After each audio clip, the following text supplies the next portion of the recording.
ज्या वेळेला जात होतो त्या वेळेला या ठिकाणी खऱ्या अर्थानं आपल्या प्रश्नाची त्यांना जाण असायची आणि गरिबाविषयी या ठिकाणी त्याची जाणीव असायची.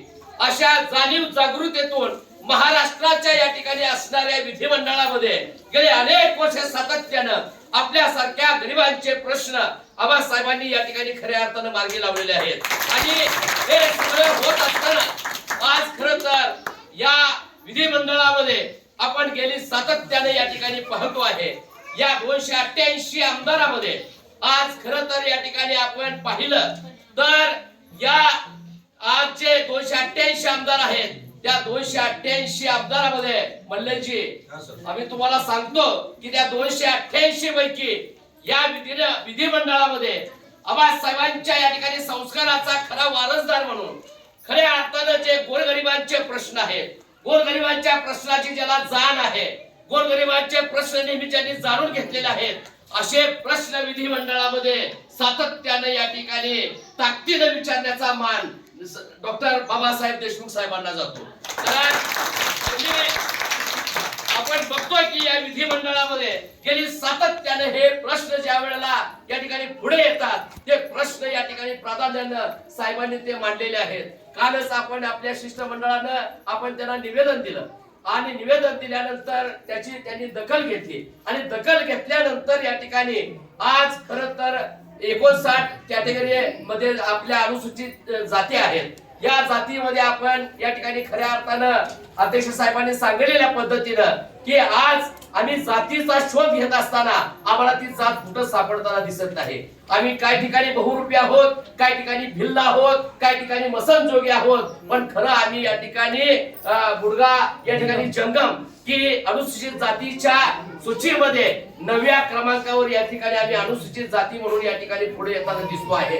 आणि मग बाबासाहेबांनी या ठिकाणी 59 जातीला खऱ्या अर्थानं न्याय देत असताना या 59 जातीची सूची तयार केलेली असताना त्या अनुषंगानं आज खऱ्या अर्थानं ज्या या ठिकाणी ज्या योजना आहेत, शिक्षणाच्या बाबतीत असतील, आपल्या वेगवेगळ्या शासकीय योजना ज्या असतील, मग त्या घरकुलाच्या असतील, आपल्या जातीच्या दाखल्याच्या संदर्भातल्या भूमिकेनं मुलं आज एवढ्या मोठ्या पद्धतीनं शिक्षण घेत आहेत, पण कुठल्याही पद्धतीनं जातीच्या नोंदी नसल्यामुळं आणि जात आम्हाला न चिकटल्यामुळं जातीची या ठिकाणी खऱ्या अर्थानं आम्हाला दाखला न मिळाल्यामुळं आज खऱ्या अर्थानं आम्ही वेगवेगळ्या पद्धतीनं आमच्यामध्ये सुद्धा खरं तर डॉक्टर झाले असते, इंजिनियर झाले असते, या ठिकाणी कलेक्टर झाले असते, परंतु आम्हाला या ठिकाणी या व्यवस्थेनं वेगवेगळ्या पद्धतीच्या अज्ञान, अंधश्रद्धा, रूढी, परंपरा आणि गेली अनेक वर्ष सातत्यानं या ठिकाणी बहुरूपीच्या माध्यमातून कल्लापा वगैरे त्यावेळेच्या त्या काळामध्ये खरं तर ही माणसं आज खरं तर वेगवेगळ्या पद्धतीचे बहुरूप करायचे आणि माणसाचं मनोरंजन करायचे, मिळणाऱ्या तुटपुंजा या ठिकाणी असणाऱ्या कमाईवरती आपल्या पोटाची गुजराण करायची. आणि आज या देशाला 80 वर्ष स्वातंत्र्य मिळवून झालेलं आहे आणि मग 80 वर्षात सुद्धा पोटाला चिमटा घेऊन आज खऱ्या अर्थानं आम्ही आमचं काम करत असताना आज आम्हाला मग नेमका न्याय तर देणार आहे कोण, अशा पद्धतीचा आशेचा किरण म्हणून डॉक्टर बाबासाहेब आम्ही आमच्याकडे तुमच्याकडे या ठिकाणी पाहतो आहे. आज या प्रश्नाच्या संदर्भातल्या भूमिकेनं या ठिकाणी अनुसूचित सूचीच्या या ठिकाणी 9 वरती हा समाज या ठिकाणी प्राधान्याने दिसतो आहे. जर त्यांच्या या ठिकाणी सूचीच्या अनुषंगानं आज बडगा जंगम म्हणून त्यांना जातीचं जर सर्टिफिकेट मिळालं बाबासाहेब, तर येणाऱ्या या ठिकाणी भविष्य काळामध्ये या समाजाचा कलेक्टर या ठिकाणी होईल आणि त्याचा सत्कार तुमच्या हस्ते या ठिकाणी तो सत्कार करण्याचं भाग्य आम्हाला या ठिकाणी लाभेल. अशा पद्धतीच्या भूमिकेतून आपण या ठिकाणी कर्तृत्ववान आहात, आपण तरुण आहात, तेवढ्या ताकदीने या ठिकाणी खऱ्या अर्थानं इथं असणाऱ्या राज्याच्या मुख्यमंत्र्यांच्या बरोबर समाज कल्याण या ठिकाणी सिरसाट साहेब असतील, अशांच्या बरोबर या ठिकाणी खऱ्या अर्थानं आणि आबासाहेबांच्या संस्काराचा वारसदार म्हणून आपण इथल्या राजकारणापेक्षा समाजकारणाला या ठिकाणी महत्व दिलेलं आहे.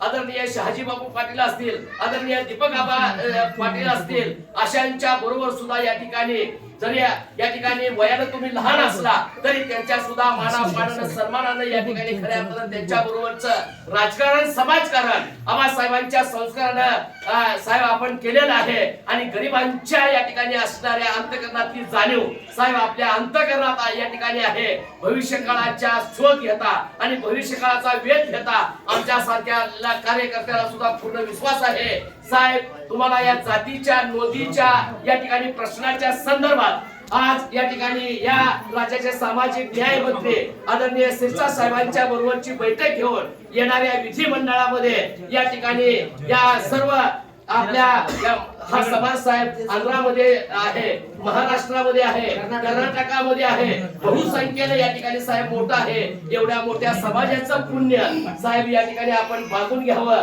अशा पद्धतीच्या या ठिकाणी महाराष्ट्राचा अध्यक्ष आणि सर्व समावेशक सर्व समाज बांधवांच्या या ठिकाणी साक्षीनं आज तुम्हाला या ठिकाणी खऱ्या अर्थानं मी विनंती करतो आणि आज तुम्हाला या ठिकाणी कर्नाटकच्या लोकांना मिळालेला आहे, कर्नाटकच्या लोकांना त्यांना म्हणून मिळालेले आहे, महाराष्ट्रीय लोकांना मिळालेले नाहीये. म्हणजे हा पण प्रश्न साहेब अतिशय सोपा होऊन गेलेला आहे की महाराष्ट्र कर्नाटक किंवा आंध्रातली लोक ही एससी ची असणाऱ्या या ठिकाणी जातीच्या त्या दाखल्यावरती आज खऱ्या अर्थानं त्या सुविधा या ठिकाणी मिळवतात, परंतु महाराष्ट्रातला समाज वंचित आहे आणि हे या ठिकाणी खऱ्या अर्थाने एवढ्या मोठ्या ताकदीनं जर आपल्याकडून अशा पद्धतीचे प्रयत्न होऊन या समाजाला जातीच्या दाखल्याची नोंद करून जर साहेब आपल्याकडून मिळाले तर हा समाज आयुष्यभर या ठिकाणी आपल्या ऋणात या ठिकाणी आमचा नेता आमच्या हक्काचा माणूस म्हणून या ठिकाणी खऱ्या अर्थानं आमचा या ठिकाणी एक तरुण तडफदार आमदार की जे डॉक्टरेट आहे, डॉक्टर आहेत, आपल्यासारख्याच्या या ठिकाणी असणाऱ्या आरोग्याच्या सुविधांवर या ठिकाणी येणाऱ्या अडीअडचणीच्या काळात सुद्धा या ठिकाणी साहेब मोठ्या ताकदीनं आपल्याला या ठिकाणी न्याय देतील अशा पद्धतीचा न्याय प्रविष्ट या ठिकाणी एक आमदारातला या ठिकाणी माणूस म्हणून ज्यांच्याकडे आम्ही पाहतो आणि हक्कानं अधिकाराने या ठिकाणी साहेबांना भांडतो सुद्धा, आम्ही रुसतो त्याच्यावर रागवतो सुद्धा, कारण त्यांच्यावरती आमचं प्रेम आहे आणि म्हणून या ठिकाणी खऱ्या अर्थानं त्यांच्या प्रेमापोटी आज या ठिकाणी अशा पद्धतीच्या विचारधारेनं आपल्या सर्वांच्या साक्षीनं आज 15 ऑगस्टच्या स्वातंत्र्य दिनाचं औचित्य साधून साहेबांना या ठिकाणी आपण साकडं घालूया. त्या साकडं घातल्यानंतर या ठिकाणी साहेब त्याच्यातून आपल्याला न्याय देतील अशा पद्धतीची या ठिकाणी आपण अपेक्षा नव्हे तर ते काम निश्चित होईल अशा पद्धतीचा आशावाद सुद्धा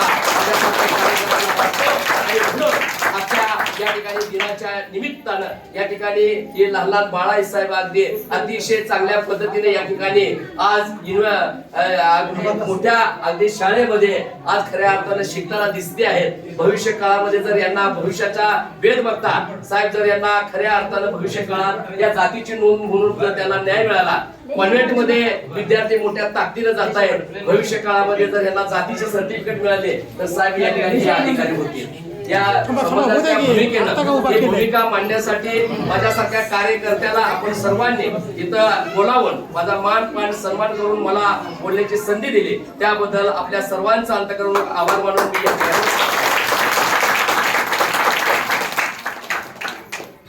धन्यवाद बापू साहेब. तुमचा अभ्यास हा सखोल आहे, तुमचा अनुभव आहे आणि तुम्ही प्रत्यक्षात त्या पातळीवर जाऊन काम केलेलं आहात. जसं की बापू साहेबांनी माननीय आमदार साहेबांनाही त्यांनी साकडं घातलेलं आहे. आम्ही आमच्या समाजाच्या वतीनं एक छोटीशी विनंती आपणास आम्ही देत आहोत. साहेब, आमच्या समाजामधील लोक हे प्रेमापोटी जमलेले आहेत, कारण हे शिक्षणाचं फार कमी आहे. पण हे कशासाठी येत आहेत की आमचं नाही पण आमच्या मुलांचं व्हायला पाहिजे, आमच्या मुलांच्या भवितव्याचं व्हायला पाहिजे. ज्या वेळेस त्यांनी इतर समाजाकडे पाहता ज्या समाजातील लोकांचे एका आरक्षणामुळे एका त्यांना मिळालेल्या योजनेमुळे जर त्यांची प्रगती होत असेल तर आम्हाला काय मिळेल ही आमची एकच खंत आहे. त्या खंतापायी आम्ही आज तुम्हाला पुन्हाची विनंती करतो की आमच्या आवेदनाचा तुम्ही स्वीकार करा. तुमच्या स्तरावरून जास्तीत जास्त मंत्रालय कार्यालयापर्यंत समाज कल्याणपर्यंत जास्तीत जास्त ते पोहोचवा, कारण आमच्या स्तरावरून आम्ही खूप प्रयत्न करत आहोत. वेगवेगळ्या मंत्र्यांना आम्ही पत्र दिलेले आहेत, आमदार साहेबांना पत्र दिलेले आहेत, इव्हन राज्यपाल साहेबांनाही आम्ही तिथं जाऊन निवेदन दिलेलं आहे की या वेडा मुलगा जिंकमला एक समाजाच्या स्तरावर ओळख मिळाली पाहिजे, त्यांचा हक्क त्यांना मिळाला पाहिजे. आम्ही कोणाचंही आरक्षणचं हिसकावून घेणं किंवा तिथं हस्तक्षेप करण्याचा मुळीच आमच्या समाजाचा उद्देश नाही. आमच्या समाजाला आमचं हक्काचं आरक्षण मिळालं पाहिजे एकच आमच्या. तर ह्या समाजामध्ये खूप कमी मागणी आहे, जसं की मुलांना प्राथमिक शिक्षण त्यांना मिळालं पाहिजे, माध्यमिक शिक्षण मिळालं पाहिजे, वसतिगृह मिळालं पाहिजे, समाजाचे आमचे ज्येष्ठ वयस्कर लोक आहेत त्यांना यांच्या योजना मिळाल्या पाहिजे. फक्त योजनेचा लाभ न मिळता त्यांना अपात्र असल्यावर पात्र करण्यासाठी काय मदत लागेल किंवा काय कार्यवाही शासन स्तरावर करावी लागेल, त्यामध्येही तुमची मदत जर मिळाली तर नक्कीच फुल ना फुलाची पाकळी या आमच्या समाजाच्या उन्नतीमध्ये तुमचा हातभार लागेल. आणि बापूसाहेबांनी म्हटल्याप्रमाणे आमच्या महिला बंधू भगिनी आणि जे काही आमचे ज्येष्ठ नागरिक आहेत, तुमचं नाव लक्षात राहील. जंगमचं तालुका स्तरीय आम्ही संघटन हे केलं, इनॉग्रेशन केलं तुमच्या हस्ते आणि तुम्हाला आज दिलं. आज 15 ऑगस्ट आहे. ह्या 15 ऑगस्टच्या औचित्य साधून एक आयुष्यभर लक्षात राहील आणि तुमचं कायमचा हातभार लागो म्हणून आम्ही तुम्हाला साकडं पुनश्च घालतो. त्याचं तुम्ही मनावर घेऊन आमचा म्हणून हक्क म्हणून आम्ही तुमच्याकडे येऊ. तुम्ही आम्ही हक्क म्हणून आम्हाला मार्गदर्शन करा. तुमच्या अनुभवातून सांगा की असं नाही, असं केलं पाहिजे, तसं नाही, तसं केलं पाहिजे. तुमच्या प्रत्येक इन्स्ट्रक्शनचं, प्रत्येक सूचनेचं आम्ही आदरयुक्त पालन करू आणि त्या पद्धतीने आम्ही पावलोपावली पुढे चालू. धन्यवाद. कार्यक्रमात उपस्थित राहिलेले दीपक आयवळे साहेब यांना मी विनंती करतो की कृपया त्यांनी विद्यमान आमदार साहेबांना मी विनंती करतो की आमच्या समाजासाठी, आमच्या उन्नतीसाठी जे काय विचार असतील त्यांनी आपलं शब्दातून मांडावे. धन्यवाद.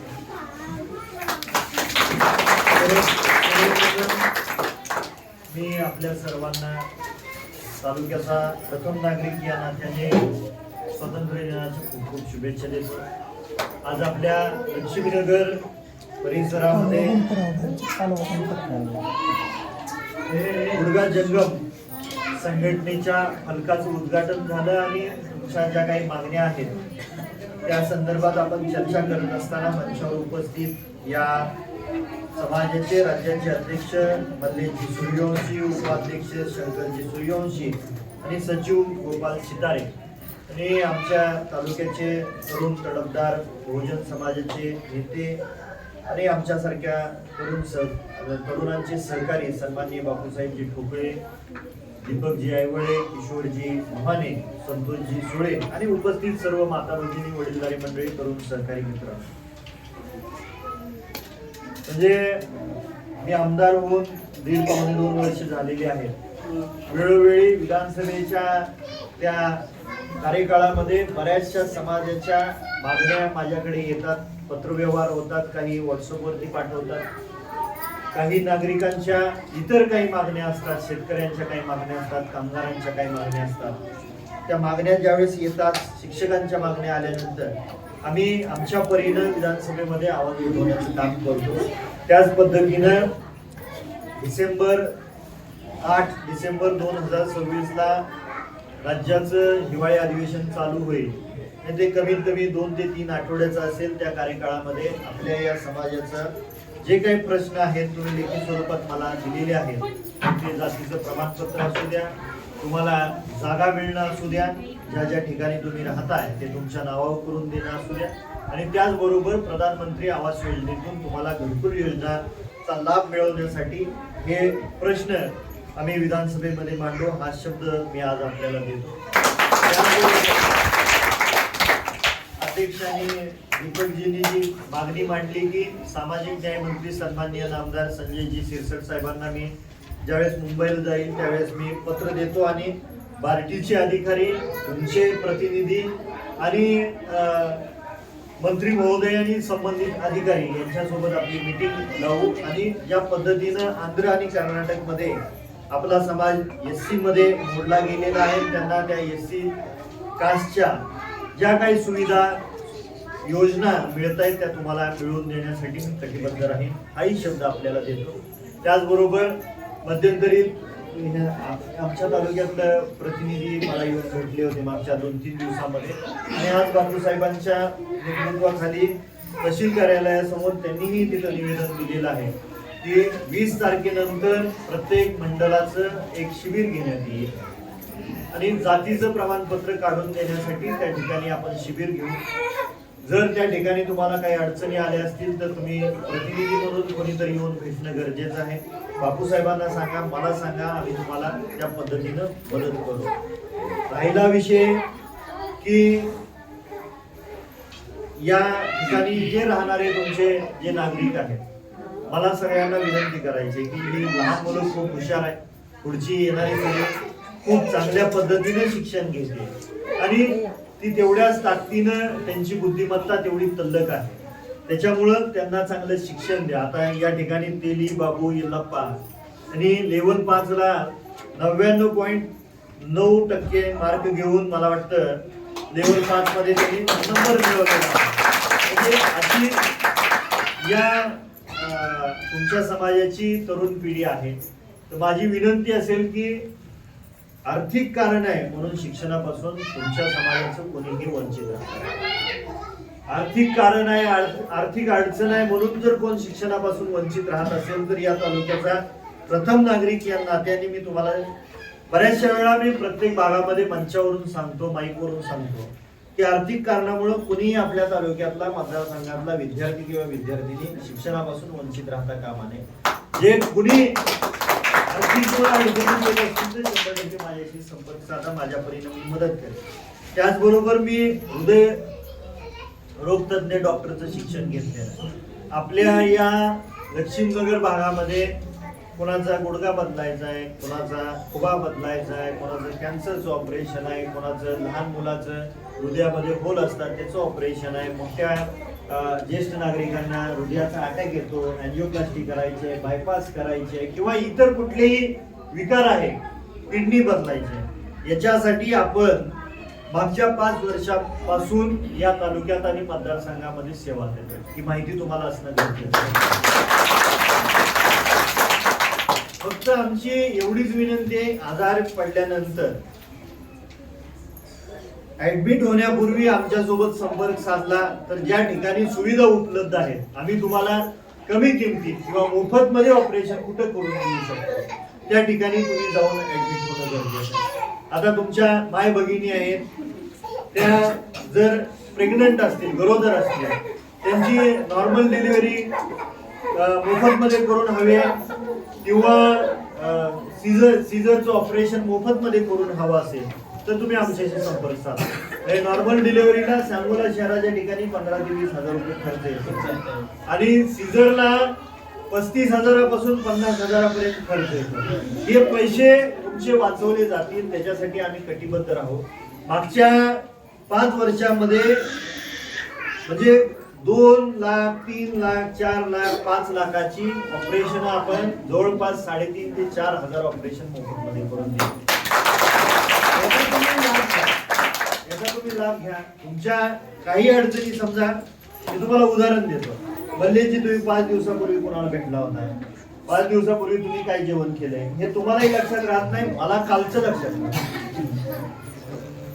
तर हे कशासाठी सांगतोय की ज्या काही तुमच्या समस्या असतील तुम्ही कायम कुणीतरी संपर्कात राहून त्याचा पाठपुरावा करणं ही तुमची जबाबदारी. तिथून पुढे आमच्या सारख्यांची जबाबदारी येते. इथंही तुमच्या काही अडीअडचणी असतील तर त्या निश्चितपणे सोडवू. डिसेंबर च्या अधिवेशनामध्ये तुमचा हा प्रश्न, तुमच्या समाजाचा हा मुद्दा मी अधिवेशनामध्ये निश्चितपणे उपस्थित करेन आणि मुख्यमंत्री साहेब, सामाजिक न्याय मंत्री यांना पत्र देऊन आपण बैठकीचंही नियोजन करू आणि लवकरात लवकर आपल्या समाजाला SC ची सुविधा कशी उपलब्ध करून देता येईल याच्यासाठी मी कटिबद्ध राहील. हा परत एकदा आपल्याला शब्द देतो. या सभागृहामध्ये आपण बसलेलो आहे हे स्वर्गीय आबासाहेबांनी दिलं. स्वर्गीय आबासाहेबांनी या तालुक्याचं राजकारण आणि समाजकारण करत असताना कायम आबासाहेबांनी डोळ्यासमोर गोरगरीब कष्टकरी वर्गाला ठेवून समाजकारण आणि राजकारण केलं. भविष्य काळात सुद्धा मी तुमचा मुलगा आहे, मी तुमचा भाऊ आहे असं समजून तुम्ही मला हक्काने भांडा, तुमच्या प्रश्न सोडवून घ्या.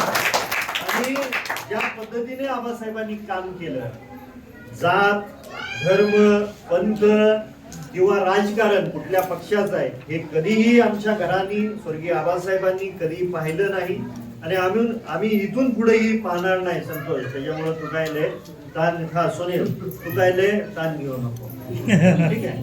तर तशा पद्धतीनं आपण पुढे जाऊया. तुम्ही वेळोवेळी माझ्या संपर्कात राहा, तुमच्या कामाचा पाठपुरावा करत राहा. आपण ते सर्व कामं सोडवू. विशेष करून मल्लेजींचं आपण टाळ्या वाजवून अभिनंदन करूया. 20 वर्षापासून आपल्या ज्या समाजामध्ये आपण जन्माला आलो त्या समाजाच्या पुढच्या पिढीला चांगलं शिक्षण मिळालं पाहिजे, त्यांचं भावी आयुष्य चांगलं सुधारलं पाहिजे, याच्यासाठी मागच्या 20 वर्षापासून मल्लेशजी आणि त्यांची सर्व टीम कष्ट घेते. निश्चितपणे आपण त्यांचा हात बळकट करूया आणि त्यांना ताकद देऊया, जेणेकरून जे राहिलेले काही प्रश्न असतील ते लवकरात लवकर सोडवण्यासाठी आपल्याला मदत होईल. परत एकदा मला या ठिकाणी बोलवलं, आपल्या मिसळण्याची संधी दिली आणि तालुक्याच्या वतीनं तालुक्याची तुमची गुडघा जंगम विकास संघटनेची तुम्ही काही बॉडी केलेली आहे, त्याचा फलकाचं अनावरण केलं, त्यासाठी मला आमंत्रित केलं. तुमच्यातलाच एक मुलगा भाऊ समजून मला या ठिकाणी बोलवल्याबद्दल मी पक्षाच्या वतीनं आणि या तालुक्याचा प्रथम नागरिक या नात्याने आपल्या समाजाचं मनापासून अंतःकरणपूर्वक आभार मानतो आणि थांबतो.